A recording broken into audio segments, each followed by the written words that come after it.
Overprotective ako sa anak kong si Charlotte. Unang kita ko pa lang sa kanya nung iniluwal siya ng asawa ko. Alam ko na gagawin ko ang lahat-lahat. Gagawin ko din ang lahat para sa kapakanan niya at para ilayo siya sa kapahamakan. Umaasa akong maiintindihan niyo kung bakit ko to ginawa pagkatapos ng kwento ko. Nakatira kami sa States ng mag-iina ko. 2 araw nang nakalipas. Miyerkules ng gabi yun. Pinalabas ko ang anak ko sa bahay para mag-trick or treat. Uso kasi yun dito sa US. Kumakawag ang buntot ng cat costume niya habang tumatakbo siya pababa ng driveway para salubungin ng mga kaibigan niyang matyagang naghihintay sa sidewalk sa labas ng bahay namin. Kailan lang nung nag-birthday siya. Kaya ganap na siyang matatawag na teenager.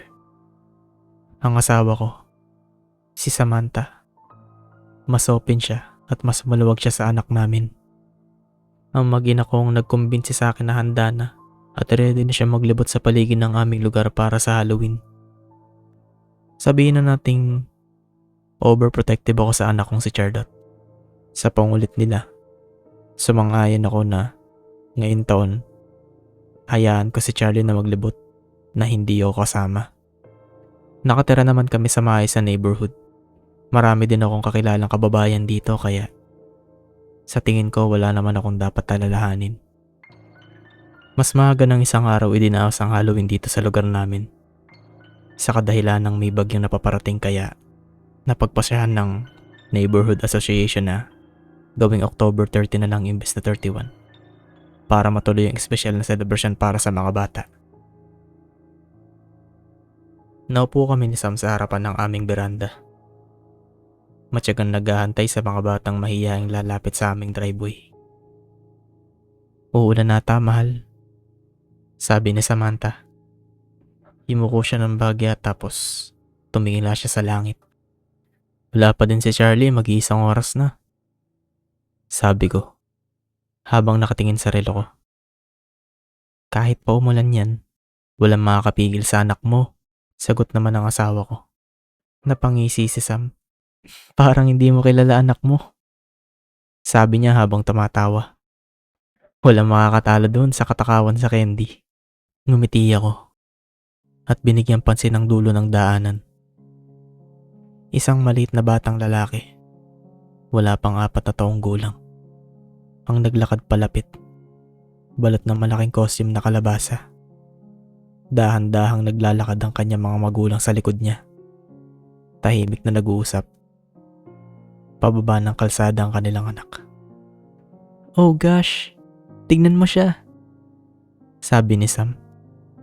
Pansin ko na may halong lungkot yung mga boses niya. "Ang cute-cute niya, no, Ryan?" Napangiti ako. Pwedeng-pwede tayong gumawa ng malaking pay mula sa kanya. Hindi pinansin na Sam ang biro ko at bumaling siya sa akin ng tingin. "Gawa pa kaya tayo ng isa?"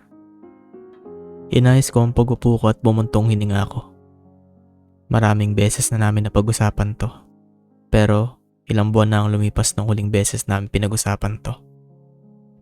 "Sa palagay mo ba, hindi ba huli na para dyan?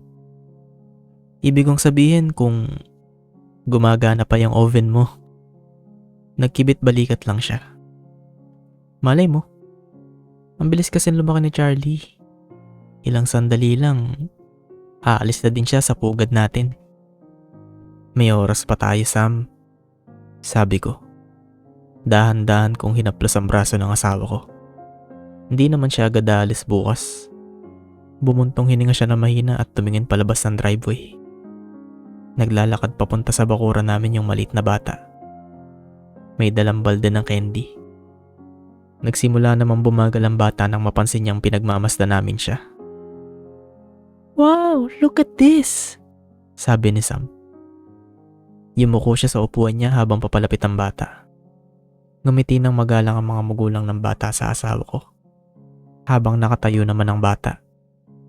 "What will you say, Lucas?" tanong ng ina sa kanyang anak. "Trick or treat," Sabi ng bata. Halos hindi masabi ng bata to sa sobrang hiya niya. Ubus na ang aming mga tricks, sabi ni Sam. Inulit ang dialogue na ginagamit niya buong gabi. Kaya mukhang treat na lang ang ibibigay namin sa'yo. Ngumiti ang maliit na bata. Lumapit sa akin. Yumuko ako. Inihain ang malaking orange ball ng candy sa kanya. Kinuha ng maliit niyang kamay ang isang pirasong Snickers mula sa bowl. Nagpatuloy siyang maglakad palayo at ibinagsak ang candy sa kanyang basket. Nako, huwag kang mahiya, sabi ni Sam habang tumatawa. Kumuha ka pa, hindi pwedeng isa lang. Tumingin ang bata pabalik sa akin ng sandali at muli naman tong lumapit sa akin. Kumuha ulit siya sa bowl. Hindi ka naman mapigilan mapangiti habang kumakapa siya ng candy na gusto niya sa bowl. Halata na meron siyang paborito sa mga yun. May malayong mga yabag mula sa kalye. Parang may tumatakbo. Tumango si Sam sa mga magulang ng bata mula sa kanyang upuan. Nagsimula siya ng kwentuhan habang yung bata ay namimili sa mga candy. Bigla namang napunta yung attention ko sa kalsada. Tumatakbo si Charlotte papunta sa direksyon ng bahay namin. May hawak siyang pillowcase na lalagyan na ng mga candy niya. Tumayo naman ako agad. Nakatingin sa akin yung bata habang inilapag ko yung candy ball sa mesa na katabi ko. Charlie? Ano nangyari? Tanong ko. Hindi ko na pinapansin yung mga nakatinging mata ng mga magulang sa kaliwa ko. Tumakbo si Charlotte papunta sa aming bakuran. Takot na takot yung itsura niya. Yung makeup na nilagay sa kanya ng ilang oras ngayon tumutulo na sa mga mata niya papunta sa pisngi niya. Tumakbo si Charlie papunta sa akin. Niyakap ako na mahigpit sa baywang ko habang nanginginig. Tumayo si Sam. Hindi niya alam kung anong nangyayari. Charlie? Ulit ko habang hinihimas ko ang likod niya. Anong nangyari? Umatras ng hakbang si Charlie. Pinunasan ang mga mata niya. Natatakot po kasi ako. Hindi ko maiwasan magalit. Bakit? May nangasar ba sa'yo? Hindi po, Dad. Sabi niya habang umiiling. Hindi ko po alam. Lumapit si Sam at tumayo siya sa tabi ko. Pwede kang magsami sa amin, anak. Ano nangyari? Bumuntong hininga si Charlie. Tumingin siya sa pamilya sa aming driveway na naglalakad palayo. May lolo po dun sa isa sa mga bahay. Anong ginawa niya sa'yo? Tanong ko. Handa na akong kumuha ng armas sa loob ng bahay at sigurin kung sino man ang gumawa sa anak ko neto. Wala po, sabi niya. Pinunasan niya ulit ang mga luha niya. Nagkwento lang po siya ng nakakatakot. Yun lang po. Tumango si Sam. Hindi totoo yan, Charlie. Kwento lang yun. Sino yung lalaki? Tanong ko. Hinawakan ni Sam ang braso ko. Sinusubukan niya akong pakalmahin. Yun yung lolo. Sabi niya. Yung bagong lipat po nung isang linggo. Hindi ko napigilan ang panggigigil ko. Sige. Pupuntahan ko siya. Kinagat ni Charlie ang labi niya habang umiling naman si Sam. Okay lang, Ryan. Huwag mo nang abalahin. Halloween naman. Normal lang yung nakakatakot na mga kwento. Sabi niya. Tinignan niya yung anak namin. At okay lang matakot ka, anak. Hindi lahat matapang pag nakakarinig na nakakatakot na kwento. Hindi. Pupunta ako. Sabi ko habang umiiling. Sinong matino ang magpapayak ng bata ng ganun? Daddy, ayos lang po. Sabi ni Charlie. Kwento lang po yun. Okay na po ako. Hindi, Charlie. Gusto ko lang siyang kausapin. Yun lang. Napairap si Charlie. Naglakad siya sa harap ng pintuan ng bahay namin. Hindi na po ako babalik dun, sabi niya. At binuksan niya ang pinto. Nakakatakot po siya.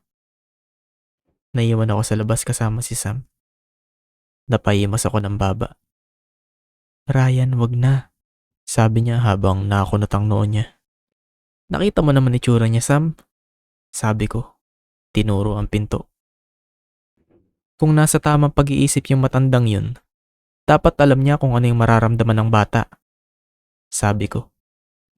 Dapat man lang nakita niyo yung ekspresyon ng bata na takot na at di na dapat umabot sa ganung punto. Napatango na lang si Sam. Tinanggap na lang niya na hindi ako magpapatalo. Sige, sasama ako sa'yo. Naglakad kami papunta sa bahay ng lalaki. Alam ko kung ano yung bahay na tinutukoy ni Charlie. Wala pang isang linggong nakatira yung tinutukoy ng matanda lalaki. Kumatawa ako sa pinto ng bahay. Nilingon ko sa balikat ko si Sam. Ninenervyos ang asawa ko. Hindi ko siya masisisi. Kontrolado ko naman yung galit ko pero minsan may mga tao talagang nagpapakulo ng dugo ko. At di ko makontrol ang sarili ko pagka ganun. Dahan-dahan bumukas ang pinto. Isang matandang lalaki ang nakatayo sa pintuan. Halos napapanot na yung tuktok ng ulo niya. Kulukulubot at parang tuyong-tuyo yung mga balat niya. Hindi naging mabait sa kanya ang panahon. Masyado na ata kayang matanda para manghingi ng candy. Ngumiti ang matanda habang tumatawa. Hindi ko pinansin ang mga biro niya. At hindi din ako pumunta dito para makapagtawanan. Mawalang galang na ho pero dumaan ba ang anak ko dito kanina? Pasensya na pero hindi ko kilala ang anak mo, sir. Tumango ako. Nakaka-costume siya. Nagsabi ka ng kwento, di ba? Sabi ko. Sumiring ako sa kanya. Umuwi siya sa amin na umiiyak. Bumuntong hininga ang matanda. Bagya siyang lumingon. Oo. Sabi niya habang tumatango. Napadaan nga siya. Anong problema mo? Tanong ko. Anong pumasok sa isip mo at naisip mo na okay lang magpaiyak ng batang babae ng ganun? Hinawakan na sa mga braso ko habang nakatitig ang matanda lalaki sa mga mata ko. Hindi ko alam na iyak ng ganun yung bata. Humihingi ako ng tawad. Ano bang sinabi mo sa kanya? Tanong ko habang marang inalis ang kamay ni Sam. Kumalma ako ng bahagya nung sandaling humingi ng sorry yung matanda. Mahinang tumawa ang lalaki bago huminga siya ng malalim. Oo, iniisip ko pa naman na ayaw mong marinig yung kwento. Hindi. Sasabihin mo sa akin. Sabi ko. Tinitigan ako ng matanda bago siya magsalita. Sinabi ko sa anak mo yung kwentong ikinukwento ng pamilya ko ng napakaraming taon na. Siglo pa nga kung tutuusin. Tumango ako at sumandal ako sa pader. Sige, ituloy mo at makikinig ako. Tumango ang lalaki at nilino niya ang lalamunan niya.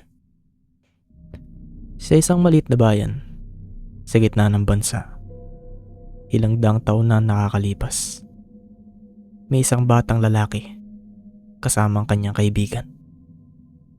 Gustong gusto nila maglaro sa gubat sa labas ng bayan. Nag-eespadaan sila gamit ng mga patpat o lalangoy sila sa ilog. Nakinig ako habang lumapit naman si Sam sa tabi ko. Nagpatuloy sa pagkukwento yung lalaki. Isang araw nakarinig sila ng kaluskos sa gubat. Sinabi ng kaibigan sa bata, "Sa tingin ko, may narinig akong usa." Sumagot ang bata, "Hindi. Sa tingin ko, aso yun." Tumingin ako kay Sam. Nakakunot ang noo ko. Sigurado ko bang ito yung kwento na sinabi mo sa anak ko? Hindi pinansin ng matandang lalaki ang tanong ko. Nagkaroon ng pagtatalo ang bata at ang kaibigan niya. At nagpa siya silang lumalim sa gubat para hanapin ang pinagmumulan ng ingay. Ngumisi si Sam. Tila naaalaw sa kwento ng lalaki. Ano nakita nila? Sa gitna ng gubat, natagpuan ng bata at ang kaibigan niya ang isang lalaki. Sabi niya, may kakaibang ngiti sa mukha niya. Hindi ito tulad ng sino mga nakita nila. Halos 8 talampakan ang taas nito. May suot tong itim na damit na tumatakip sa buo niyang katawan. Natatakpan ang mukha nito ng itim na taklob. Kahit anong tingin ng mga bata, hindi nila makita ang mukha ng lalaki. Ayoko mang aminin pero medyo kinikilabutan na ako sa kwento ng lalaki. Ba't mo kinuwento to sa anak ko? Hayaan mo akong tapusin ang kwento. Please lang. Tumango ako at tuminga ng malalim. Patuloy na nagsalita ang matanda. Nagpakilala ang lalaki sa mga bata at ipinaliwanag ang kanyang sitwasyon. Matangkad ang lalaki. Kailangan niyang kumain. Isang beses sa isang araw. Pumipili ang lalaki ng pangalan mula sa kanyang listahan at pumupunta sa kanilang mga bahay kapag hindi nakatingin ang kanyang biktima. Sumisiksik siya sa bahay at nagtatago sa ilalim ng kama. Kapag natulog na ang biktima, gagawa siya ng isang maliit na hiwa sa balat ng biktima at sisipsipin ito ang dugo nito. Nangingilo ako. Nakakadiri. Anong mali sa'yo? Patuloy na umiti ang matanda. Di mo ba nagustuhan yung kwento? Sira ulo ka, sabi ko habang umiiling. Sa tingin mo magandang ikwento yan sa bata? Para sa atin, sabi niya sa akin nang hindi kumukurap ang mga mata niya. Ayaw mo bang malaman kung paano siya gumagawa ng listahan? Napangiwi si Sam. Hindi siya mapakali. Ryan, umalis na tayo please. Nilalagay ng lalaki sa listahan niya yung mga nakakarinig ng pangalan niya. Sabi ng matanda, nakakapanindig balahibo yung laki ng ngiti niya. Hindi, Samantha. Tumingin ako sa asawa ko. Kailangan niya malaman na mali ang ginagawa niya. Gusto mo bang marinig ang pangalan niya? Tanong ng matanda. Nakatitig siya sa likod ng ulo ko. Bumalik ako sa lalaki. Binilog ko ang kamao ko sa sobrang gigil. Tama na yung kwento mo. Ang mangunguha. Tinatawag nila siyang mangunguha, sabi ng matanda. Nagsimula siyang tumawa na parang baliw. Kumulo na ulit yung dugo ko sa matanda. Nakakatawa ba sa'yo yan? Tanong ko. Nakakatawang magpaiyak sa'yo ng batang babae? Hindi sumagot ang matandang lalaki. Naputol ang kanyang pagtawa sa pag-ubo. Walang sabi-sabi. Hinata ko ang kamao ko at sinuntok ko ang lalaki. Nagulat si Sam sa likuran ko habang bumagsak ang matandang lalaki sa sahig. Napahigok siya sa pagkakabigla bago muling tumawa. Dahan-dahan kong inalog ang kamay ko. Tara na Sam, sabi ko. Iniiwasan ang tingin ng asawa ko habang naglalakad kami pababa sa daan ng lalaki. Nanonood si Charlie ng TV sa sala nung umuwi kami. Kumain kaming 3 ng hapunan ng gabing iyon at natulog. May pasok pa si Charlie kinabukasan. Hinalikan ko ang asawa ko ng good night at doon natapos ang araw. Kinabukasan, umaga ng Halloween. Nakita ko si Sam na walang buhay sa tabi ko. Punit ang kanyang leg. Walang dugo sa paligid ng bangkay niya. Sobrang putla niya na parang naubos ang dugo niya. Ang asawa ko. Wala na ang pinakamamahal kong asawa. Ang una kong ginawa ay tinignan ng anak ko. Salamat sa Diyos. Okay lang siya. Natagpuan ng pulis ang bahay ng matandang lalaki na walang tao. Walang record na may tumira dun. Siguro may ibang nakapansin sa ginawa ko. Kung oo, sorry at kailangan pang maging ganto. Kung hindi niyo pa nabubuo, ipapaliwanag ko sa inyo. Narinig niyo na yung kwento ng lalaki. Alam niyo na yung pangalan ng lalaki. Nasisiraan na ata ako ng bait. Siguro yung walang yung matandang yun ang pumatay sa asawa ko. Pero hindi mawala sa isip ko yung kwento. Gusto ko bang mamatay kayo? Hindi. Siyempre hindi. Ang gusto ko lang yung mabuhay si Charlie. Sa tingin ko pag mas maraming tao ang nakakaalam ng kwento ng matanda, mas lalaki yung chance niya mabuhay. Nasa listahan na ng lalaki ang mga pangalan niyo. Ang pangalan ko din. Pati na din ang anak ko. Pati na din ang mga pangalan ng bawat taong nakabasa at nakarinig sa kwentong to. Kaya ano ngayon? Paano niyo mapapataas ang chance niyo mabuhay? Simple lang. Ikalat niyo ang kwento ng lalaki sa mga kakilala niyo, sa mga kinaiinisan niyo, sa mga minamahal niyo.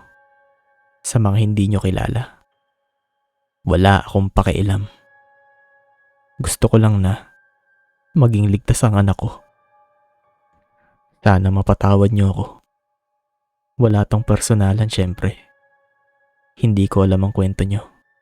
Wala din akong pakialam kung sino kayo o ano ang ginawa nyo. Sa akin, isa lang kayong pangalan. Pangalan na magpapababa ng tsansa ng anak kong mapatay ng mangunguha. Dadalhin ko si Charlie sa malayo dito. Hindi ko sasabihin kung saan. Siguro nasa Pinas na kami at nagtatago. Naiisip ko na din na walang saysay ang pagtatago namin. Kasi baka anong oras, maabot na ng manguha ang pangalan ni Charlie. Hindi ko alam kung paano gumagana ang listahan niya. Baka kami na ni Charlie ang susunod. Baka pinahama ko lang kayo nang walang dahilan.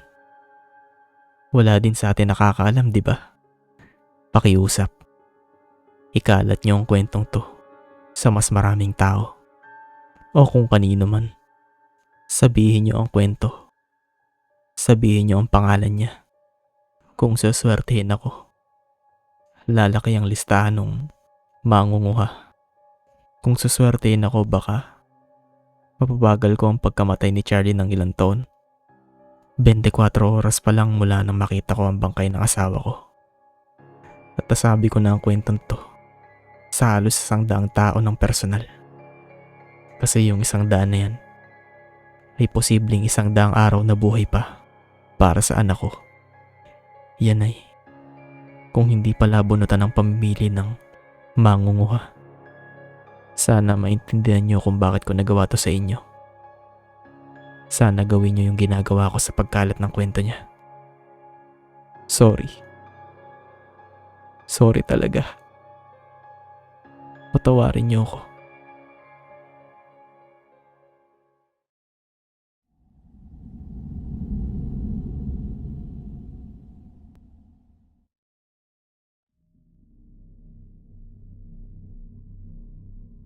May makikita kang babae sa bahay niyo. Huwag mo siyang papansinin kahit anong mangyari. Noong Disyembre 1998, dumating siya sa tahimik naming tahanan sa isang probinsya. Tinawag ako ng tatay ko mula sa baba. Inakala ko na oras na ng hapunan. Nakatingin siya sa akin mula sa dulo ng hagdan sa unang palapag. Nakaangat ang kamay na tila sa mesenyas na bilisan ko ang pagbaba. Pansin ko na parang may takot sa kanyang mga mata. Ramdam ko na parang may mali. Gusto kong makinig ka na mabuti sa akin, anak. Sabi niya. Bumilis bigla ang tibok ng puso ko habang patuloy siya nagsasalita.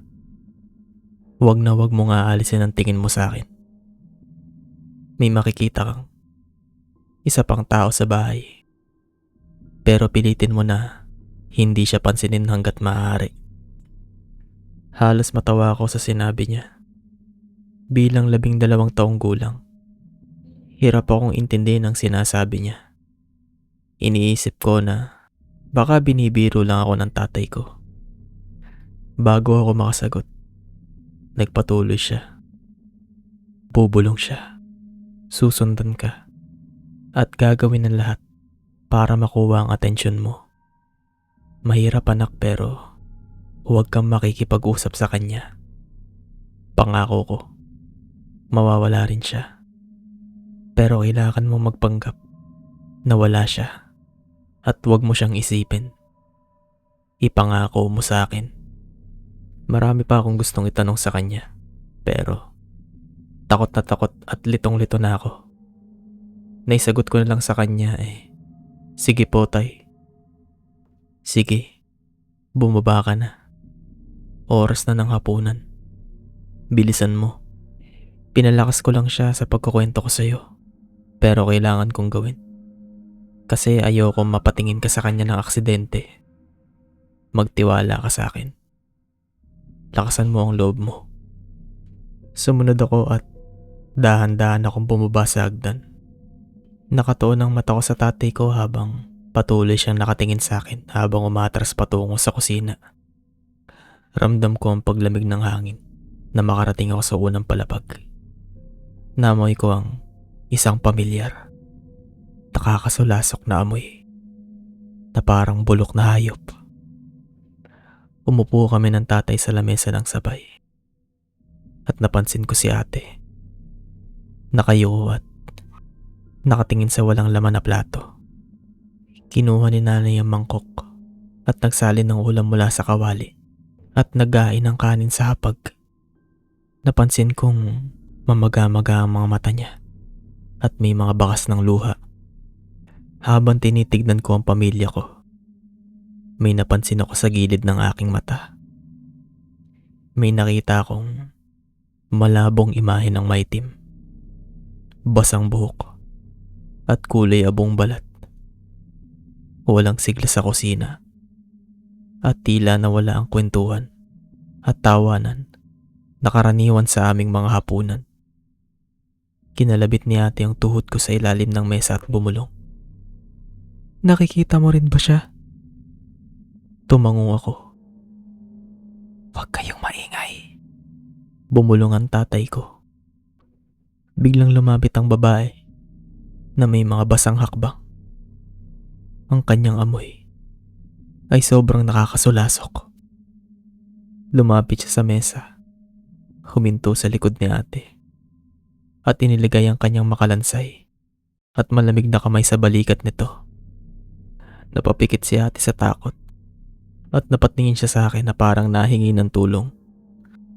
Agad naman ako napayuko. Nagpatuloy sa paghain ng hapunan si nanay at pilit na nagkukunwaring wala lang ang lahat. Nakita kong hawak ni tatay ang kamay ni ate sa ilalim ng lamesa at pilit siyang pinapakalma. Buong hapunan ay nakahawak ang makalansay na kamay sa balikat ni ate. Ang mga bulong ng babae ay ang tanging ingay na pumuno sa aming hapag. Ganito kami namuhay ng ilang buwan. Pilit na nagpapanggap na normal ang lahat. Kahit pa na alam namin na nandyan siya, na tila parasitikong kumapit sa aming pamilya. Kahit umalis kami ng bahay, sinusundan niya pa rin kami.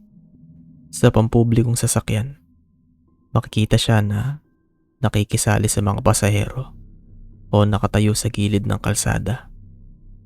Hindi na din tumatanggap ang mga magulang ko ng bisita. At hindi na rin kami pinapayagang matulog sa bahay ng aming mga pinsan o mga lolo't lola habang naroon siya. Pwede kami magbulungan kapag kinakailangan, kapag hindi siya masyadong malapit. Humingi ng pangako ang tatay sa amin na huwag siyang ipagsasabi kahit kanino. Ito lang ang tanging paraan para siya ay mapuksa. Ang alintanang atensyon. Nalaman namin na kaya niyang humawa at magpakita sa isang pamilya lamang. Hindi siya nakikita ng iba maliban na lang kung malalaman nila ang tungkol sa kanya. Makalipas ang ilang taon, nalaman ko na ang itay pala ang dahilan ng kanyang pagdating sa aming tahanan. Ang kanyang kapatid noong 70s ay nahawa ng isa pang pamilya at sumunod siya sa tiyahin ko pag-uwi. Noong 1999, bigla na lang siyang sumulpot sa isipan ni tatay. At hindi niya napigilan na pag-isip tungkol sa kanya. Kaya naman bigla siyang lumitaw sa buhay namin. Kaya naman, ipinangako namin na huwag ipagsasabi kahit kanino. At ayun na nga ang pinakamahirap na parte. Lagi kaming lumalabas ng bahay na sama-sama. Pero meron talagang sitwasyon na nagiging mag-isa kami. Kaya naman, pag may sitwasyon na kailangan naming mapalayo, ay nahihirapan kami at nag-aalala sa kapakanan ng bawat isa. Pero ang pinaka-apektado sa lahat na nangyayari ay si nanay. Habang nasa eskwelahan kami at si tatay naman ay nasa trabaho, si nanay ay laging mag-isa sa bahay. Kasama siya. Nagbago ang lahat nung hindi na kinaya ni nanay ang pangyayari. Isang gabi ng Pebrero, pagkatapos ng hapunan, nagpaalam si nanay na matutulog na siya ng maaga. Nakaupo lang siya sa kama nilang dalawa ni tatay. Doon ay ginawa niya ang mga bagay at tuluyan ngang naging imposible kay inay na hindi siya mapansin. Hindi na kinaya ng inay. Narinig ko siyang sumisigaw mula sa kwarto. Nagmamakaawa na umalis na siya sa aming buhay. Dali-dali namang tumakbo ang tatay pataas para pigilan si inay. Pero huli na ang lahat. Yun ang huling beses na nakita namin si nanay. Isang damakmak na dugo na lamang ang tanging na iwan sa lapag ng kwarto ng aming mga magulang. Ang babae ay naroon pa din. Pero si nanay ay naglaho parang bula. Ang mga sumunod na linggo ay parang impyerno. Paulit-ulit niya akong binubulungan. Sinasabi niya na kung gusto kong makita ang nanay, kailangan ko lang siyang titigan at tunungin kung paano. Pero alam ko na ang mangyayari at hindi ko to ginawa. Kaya ako to kinukwento kasi gusto kong isipin mo siya. Nakita ko siya ulit kaninang umaga. Sa unang pagkakataon, pagkatapos ng 25 taon. Hindi ko kaya mawala sa akin ang asawa at anak ko. Kaya kailangan kong isipin mo ang kanyang maitim na buhok at kulay abong balat. Isipin mo siya. Nakasama mo sa loob ng bahay niyo para umalis siya sa bahay namin. Nahawaan na kita. Kalaunan, may makikita kang babae sa loob ng bahay niyo. At huwag na huwag mo siyang papansinin. Para na din sa kabutihan mo. Pasensya ka na.